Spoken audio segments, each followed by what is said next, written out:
जय माता पार्वती, जय भगवान शिव। दोस्तों, आज की इस वीडियो में हम आपको सावन मास में सुहागिन महिलाओं को क्या वह ऐसे कार्य हैं जो जरूर करने चाहिए, यह जानकारी आज हम आपको शेयर करने वाले हैं। सावन का महीना सुहागिनों तथा कुंवारी कन्याओं के लिए ही शुभ माना जाता है। सुहागिनों की पैर की उंगली से लेकर और सर तक के भाग को सावन में अहम भूमिका माना जाता है, पवित्र माना जाता है। सुहागिनों का झूला झूलना, वर्षा आदि में स्नान करना सर्वश्रेष्ठ माना जाता है। दोस्तों, सावन का महीना बहुत ही पवित्र महीना होता है। सावन का पवित्र महीना भगवान भोलेनाथ और माता पार्वती का मास होता है। सावन का महीना गंगा जल की तरह पवित्र माना जाता है और इस पवित्र सावन के महीने में जो भी भक्त सच्चे भाव से, सच्चे मन से मैया पार्वती भोलेनाथ की शरण में जाते हैं, उनकी हर मनोकामनाएं, हर इच्छाएं भोलेनाथ और माता पार्वती जरूर पूरी करते हैं। और करें भी क्यों ना, आखिर हम सब माता पार्वती और भोलेनाथ की ही संतान हैं। सावन मास में आपको ज्यादा कुछ करने की जरूरत नहीं है। मात्र पवित्र शिवलिंग पर एक लौटा जल अर्पित करने से भगवान भोलेनाथ आपके सभी संकटों को समाप्त करते हैं। शिव पुराण में बताया जाता है कि सावन के पवित्र महीने में घर परिवार में किसी एक सदस्य को एक तांबे के लोटे में जल भरकर और उसमें थोड़ा गंगा जल और कोई भी एक लाल पुष्प शिवलिंग पर चढ़ाने से भोले बाबा आपको धन से मालामाल कर देते हैं, क्योंकि सावन मास में भगवान शिव धरती पर आकर अपने हर भक्त के घर में वास करते हैं। अगर आपके पास समय ना हो तो घर में किसी भी महिला को एक लोटा जल अवश्य अर्पित करना चाहिए। दोस्तों, भोले बाबा सच्ची भक्ति के भूखे हैं। वह आपसे कुछ नहीं मांगते। सच्ची भावना और सच्चे दिल से अगर आप उन पर जल भी अर्पित करते हैं तो महादेव आपके घर में अपना स्थान बना लेते हैं। बड़े से बड़े राक्षस को भी भगवान शिव ने दर्शन दिए हैं। हम तो फिर भी एक मामूली से इंसान हैं और हम रक्षक की तरह बुरे स्वभाव के भी नहीं, तो हमें तो महादेव की कृपा जरूर मिलेगी। बस मन में ईश्वर के प्रति लगाव, सच्ची आस्था, प्रेम भाव होना चाहिए। द हार्ट इज गोल्ड होना चाहिए। तभी ही महादेव का विशेष फल और हमें सिद्धि की प्राप्ति होती है। शास्त्रों के अनुसार कहा जाता है कि अगर आपके माता पिता नहीं हैं तो आप भगवान शिव को अपने माता पिता सच्चे हृदय से एक बार मान के तो देखिए, वह आपकी हर इच्छा अवश्य पूरी करेंगे, क्योंकि शिव जगत पिता हैं। एक बार आप सच्चे हृदय से पुकार कर तो देखिए, शिव दौड़े चले आएंगे। दोस्तों, अगर आप शिव से प्यार करते हैं तो सच्चे हृदय से कमेंट बॉक्स में लिखे ओम नमः शिवाय भगवान शिव के लिए एक लायक जरूर करें और हमारे चैनल को सब्सक्राइब करके बेल आइकन जरूर दबाइए। दोस्तों, सुहागिन महिलाओं के लिए सावन का महीना बहुत ही ज्यादा बेहतर और पवित्र खास होता है। और जैसा कि हम सभी जानते हैं कि सावन सोमवार व्रत जितना महत्व रखता है, उतना ही माता पार्वती के निमित्त माता मंगला गौरी का व्रत हम सावन मास में करते हैं। उन्हें प्रसन्न करने के लिए अपने जीवन में हमेशा सौभाग्य बना रहे, ऐसी कामना से सुहागिन महिलाएं मंगला गौरी का व्रत सावन मास में जरूर करती हैं। दोस्तों, सावन मास में माता पार्वती की उपासना से आपके जीवन में सुख सौभाग्य बना रहता है। यह सुख सौभाग्य कोई मामूली सुख सौभाग्य नहीं होता। कभी ना खत्म होने वाला धन, कभी ना खत्म होने वाला यश, कीर्ति वैभव प्राप्त होता है। पति की उन्नति तरक्की, उनकी आयु दीर्घायु होती है। जहां आपके पति 70 साल जीने वाले होंगे तो उनकी उम्र और गुना बढ़ जाती है। संतान सुख की प्राप्ति होती है। जिन माताएं बहनों के संतान नहीं हो रही थीं, वह भी हो जाएंगी। घर में सुख सद्धि बनी रहती है। दोस्तों, सावन के मास में सभी भगवान भोलेनाथ माता पार्वती की शरण में रहते हैं, लेकिन सुहागिन महिलाओं के लिए कुछ ऐसे कार्य हैं जो पति की उन्नति तरक्की के लिए उन्हें जरूर करने चाहिए। दोस्तों, आज हम आपको एक एक करके उपाय बताने वाले हैं। संपूर्ण जानकारी के लिए वीडियो को अंत तक जरूर देखिएगा। सबसे पहले, श्रावण मास में सुहागिन महिलाओं को क्या करना चाहिए, आइए जानते हैं। दोस्तों, सावन मास में भोलेनाथ की पूजा आराधना के साथ साथ माता पार्वती की पूजा आपको हर रोज करनी चाहिए। वह भी पूरे सावन मास आप करें, आप कोई व्रत करें या ना करें, लेकिन हर रोज माता पार्वती को अगर सावन मास में आप सिंदूर और एक लाल फूल भी अगर आप अर्पित कर देते हैं तो आपके सुहाग की माता हमेशा रक्षा करती है। किसी भी प्रकार की अगर पति को स्वास्थ्य संबंधी समस्या है तो आपको यह कार्य तो जरूर करना चाहिए। माता पार्वती कभी अपने भक्त को निराश नहीं करती दोस्तों। माता को एक लाल फूल अर्पित करें। रोजाना गुड़हल का फूल हो तो बहुत ही अच्छा रहेगा, और लाल सिंदूर रोज माता को अर्पित करें और फिर अपनी मांग में भी जरूर भरें। यह कार्य आपको करना ही करना चाहिए और यह उपाय सभी के लिए है। दोस्तों, अब जानते हैं दूसरा कार्य। सावन के महीने में आपको और हर सभी सुहागिन महिला को यह जरूर करना चाहिए। देखिए दोस्तों, यह सावन मास है, हरियाली का मास है, बारिश का मौसम भी होता है। हर तरफ हरा ही हरा इस समय दिखाई देता है। यानी साफ साफ कहा जाए तो इस मौसम को प्यार का महीना भी कहा जाता है। और ऐसे में हरे रंग का सावन के महीने में बहुत विशेष महत्व होता है। दोस्तों, ऐसे में सावन के मास में सुहागिन महिलाओं को हरी चूड़ियां, हरे कपड़े जरूर पहनने चाहिए। ऐसा करने से आपसे माता पार्वती भोलेनाथ बहुत प्रसन्न होते हैं और उन्हें सदा सौभाग्यवती रहने का आशीर्वाद देते हैं। उनके पति को दीर्घायु रहने का आशीर्वाद देते हैं। दोस्तों, इसीलिए आपको सावन के महीने में हरे रंग का उपयोग जरूर करना चाहिए। चूड़ियों में करें, कपड़ों में करें, पर हरे रंग का इस्तेमाल जरूर करें। ऐसे में आप भगवा रंग भी पहन सकते हैं। लाल, पीला, हरा, गुलाबी तथा लाल रंग बहुत ही शुभ और पवित्र माना जाता है। इससे माता पार्वती अति प्रसन्न होती हैं। लेकिन याद रहे, सावन के पवित्र महीने में काला वस्त्र तथा सफेद रंग का कपड़ा सुहागिन महिलाओं को नहीं पहनना चाहिए। सुहागिन महिलाओं के लिए यह रंग अशुभ माना जाता है। हमारे वेदों के अनुसार जब से हमारी सृष्टि की संरचना हुई है, तभी से वधू को शादी में लाल जोड़ा ही पहनाया जाता है। लाल, हरा, गुलाबी, मेहरून, ऑरेंज कलर, ये सब शादी के जोड़े में वधू को पहनाया जाता है। भगवान शिव का जब विवाह हुआ था तब माता पार्वती लाल जोड़े में थी। विष्णु जी का विवाह हुआ, माता लक्ष्मी लाल जोड़े में थी। भगवान गणेश का जब विवाह हुआ तब रिद्धि और सिद्धि लाल जोड़े में ही थी। शास्त्रों से आप अनुमान लगा सकते हैं कि लाल जोड़े का माह एक सुहागन के लिए कितना है। इसीलिए सावन के महीने में लाल जोड़ा, लाल वस्त्र, लाल चूड़ी मांग में, लाल सिंदूर, लाल बिंदी लगाना, पैरों में लाल महावर लगाना अति शुभ और मंगलकारी माना गया है, विशेष माना गया है, शुभकारी माना गया है। इससे सावन में 4 चांद लग जाते हैं और देव शक्तियां प्रसन्न रहती हैं। दोस्तों, तीसरा कार्य, सावन के महीने में किसी भी सुहागिन महिला का गला खाली नहीं रहना चाहिए। खास तौर पर हर सुहागिन महिलाओं को सावन मास में मंगलसूत्र जरूर धारण करना चाहिए। यदि आपके पास अगर मंगलसूत्र उपलब्ध नहीं है तो आप अपने गले में मोतियों की चैन भी पहन सकते हैं।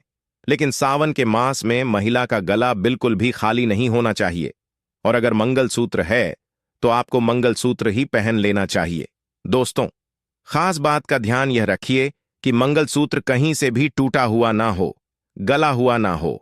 किसी भी प्रकार से अगर मंगलसूत्र में कोई दिक्कत है तो आप उसे फिर से अच्छे से तैयार करवा लें और इसके बाद उसे सावन के महीने में पूरे मास कम से कम आपको जरूर धारण करके रहना चाहिए।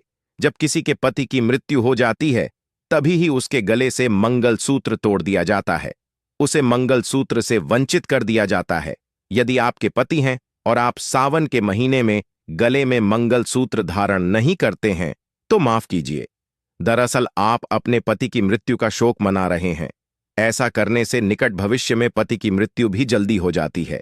इसीलिए मंगलसूत्र गले में भले ही आप ना पहने, पर मैं पति के नाम का काला धागा जरूर डाल लें। दोस्तों, चौथा कार्य, सावन के महीने में भूलकर भी किसी भी सुहागिन महिला को काले रंग के कपड़े नहीं पहनने चाहिए। इस बात का ध्यान आपको खास तौर पर रखना चाहिए। सुहागिन महिला का एकदम काले कपड़े पहनना मतलब काल को आमंत्रित करने के बराबर है। इससे भी पति की आयु दीर्घायु नहीं बल्कि मृत्यु को आमंत्रित करने के बराबर माना जाता है। देखिए, हम हर रंग के कपड़े पहनते हैं और पहनने भी चाहिए, इसमें कोई दिक्कत भी नहीं होती। लेकिन सावन के मास में आप काले रंग के कपड़े ना पहने, आप अन्य किसी भी रंग के कपड़े पहने, लेकिन काले रंग के कपड़े तथा एकदम सफेद कपड़े खास तौर पर सावन मास में दूरी बना लें। शादीशुदा महिला के सफेद कपड़े पहनाना भी विधवा होने की निशानी मानी जाती है। विधवा होने का भयंकर रूप माना जाता है। इससे भी पति की आयु कम होती चली जाती है दोस्तों।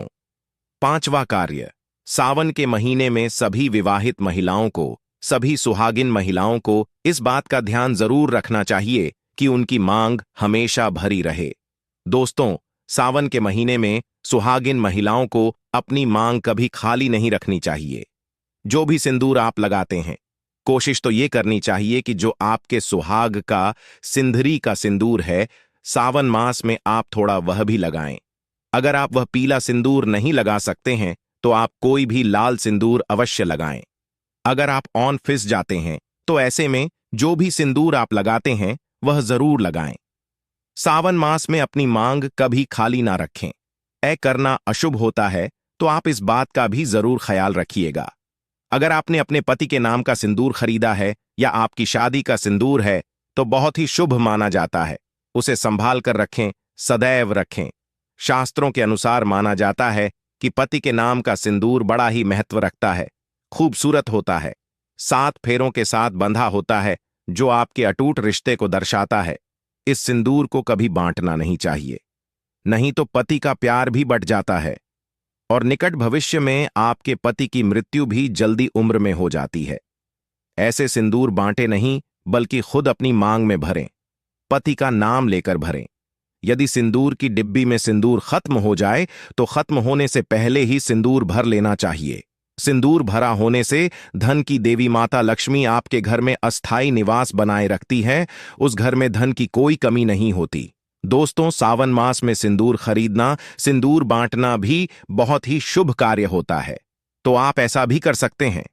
सिंदूर से जुड़ा हुआ यह कार्य पति पत्नी के जीवन में प्रेम को बढ़ाता है, सुख समृद्धि की प्राप्ति होती है, घर में गृह क्लेश नहीं होता। दोस्तों, छठी बात, सावन के महीने में सुहागिन महिलाओं के लिए वैसे तो 16 श्रृंगार बहुत ज्यादा शुभकारी होता है, जो कि करना भी चाहिए हर महिला को खास मौकों पर। लेकिन अगर पूरे मास में नहीं कर सकते हैं तो ऐसे में सावन के महीने में, जैसे हमने आपको बताया, मंगल सूत्र सिंदूर, इनका ध्यान रखें और वस्त्रों के रंग का भी ध्यान रखें। जो भी आप कपड़े पहनते हैं तो काले रंग के ना पहने, उसी प्रकार से आप अपने पैरों में बिछिया और पायल आपको सावन मास में जरूर पहननी चाहिए। दोस्तों, देखिए, घरों में जब महिलाएं पायल पहनती हैं तो बहुत ही शुभता आती है। पायल में जो घुंघरू होते हैं उनसे घर में पॉजिटिविटी बढ़ती है और उनकी आवाज से माता लक्ष्मी प्रसन्न होती है, माता पार्वती प्रसन्न होती है और स्वयं आपके घर पधार है, आपके पति को आशीर्वाद देती हैं। तो ऐसे में सावन मास में आपको जरूर करना चाहिए। आपके ऐसा करने से धन धान्य की कमी नहीं होती, तो ऐसे में खासकर अपने पैरों में बिछुआ और पायल जरूर पहनकर रखे, नहीं तो सावन का पवित्र महीना अधूरा माना जाएगा। सावन में श्रृंगार करना सुहागिनों की बड़ी अहम भूमिका रही है। दोस्तों, 7वां कार्य, सावन के महीने में सुहाग, जैसे कि हमने बताया कि सुहाग की सामग्री को खरीदना बहुत ही शुभ कार्य होता है। आप अपने लिए जितना हो सके सुहाग की सामग्री खरीदें और हो सके तो सावन के पवित्र महीने में सुहाग की सामग्री दान अवश्य करें। आप चाहें तो रिश्तेदारों में बांटे, पड़ोसियों को बांटे तथा अपने परिवार में बांटे। बड़े से बड़ा अमीर व्यक्ति भी सावन के महीने में सुहाग की सामग्री बांटते हैं। बड़ा शुभ लाभ प्राप्त होता है। इससे घर की प्रगति होती है, उन्नति होती है, पति की आयु बढ़ती है, पति पत्नी का रिश्ता अमर हो जाता है, प्रेम का असीम सुख प्राप्त होता है। माता पिता भी अपने संतान के सुख के लिए सुहाग की सामग्री दान कर सकते हैं, गिफ्ट के तौर पर दे सकते हैं, पर शर्त यह है कि नई सामग्री, नए नए आभूषण, नए नए श्रृंगार आदि होने चाहिए। इससे भोले बाबा और माता पार्वती अति प्रसन्न होते हैं और देते हैं, खुश होकर सुख समृद्धि वैभव का वरदान। अन्य लोगों को सुहाग की सामग्री जैसे सिंदूर बिंदिया, हरी भरी चूड़ियां, बिछुआ पायल, इस प्रकार की चीजें आपको ज्यादा से ज्यादा लोगों को दान देनी चाहिए या फिर उपहार में देना चाहिए। लेकिन यह याद रहे, अपने खुद का मेकअप कभी किसी को दान न करें और ना ही किसी को दें। श्रृंगार आप नया ही खरीदें और बांटें। दोस्तों, 8वां, सावन के महीने में मेहंदी। सावन के महीने में हर विवाहित महिला को, बल्कि सभी को, और हाथों पर मेहंदी तो कुंवारी कन्याएं भी लगाती हैं। आपको बता दें, हाथों पर मेहंदी किसी भी महिला को जरूर रचनी चाहिए। ऐसा करना बहुत ही शुभ माना जाता है। माता पार्वती का आशीर्वाद प्राप्त होता है। ऐसी सभी चीजें सुहाग की निशानी होती हैं और सावन के मास में माता पार्वती की पूजा व आराधना के साथ साथ अगर हम इन कार्यों को करते हैं तो इससे माता हम पर प्रसन्न होती है और हमें मनचाहा आशीर्वाद देती है। दोस्तों, ऐसे में आपको यह सभी 8 कार्य करने हैं जो कि बहुत ही छोटे छोटे हैं और बहुत ही सरल और आसानी से आप कर भी सकते हैं। लेकिन ध्यानपूर्वक सावन के महीने में सभी सुहागिन महिलाएं इन कार्यों को जरूर कर लें, नहीं तो सावन का पवित्र महीना अधूरा माना जाएगा। यह पवित्र आर इसके बिना रूखा रूखा माना जाता है। आपका व्रत भी इसके बिना अधूरा रह जाएगा। सावन में छोटी छोटी कन्याओं को चूड़ियां भेंट करने से, बिंदी भेंट करने से, पायल भेंट करने से, कंगा भेंट करने से और अपने हाथों से खुद उनकी कलाइयों में चूड़ियां पहनाने से 9 देवी अर्थात ब्रह्मांड की देवी प्रसन्न होती हैं। माता लक्ष्मी, माता काली, माता सरस्वती, तीनों देवियों का भरपूर आशीर्वाद प्राप्त होता है। भगवान भोले बाबा की कृपा बरसती है। माता पार्वती की कृपा बरसती है। लक्ष्मी दोनों हाथों से धन की वर्षा करती है। दोस्तों, आपके सभी कष्ट दूर हो जाएंगे। सच्चे दिल से कमेंट बॉक्स में लिखें, ओम नमः शिवाय, हर हर महादेव।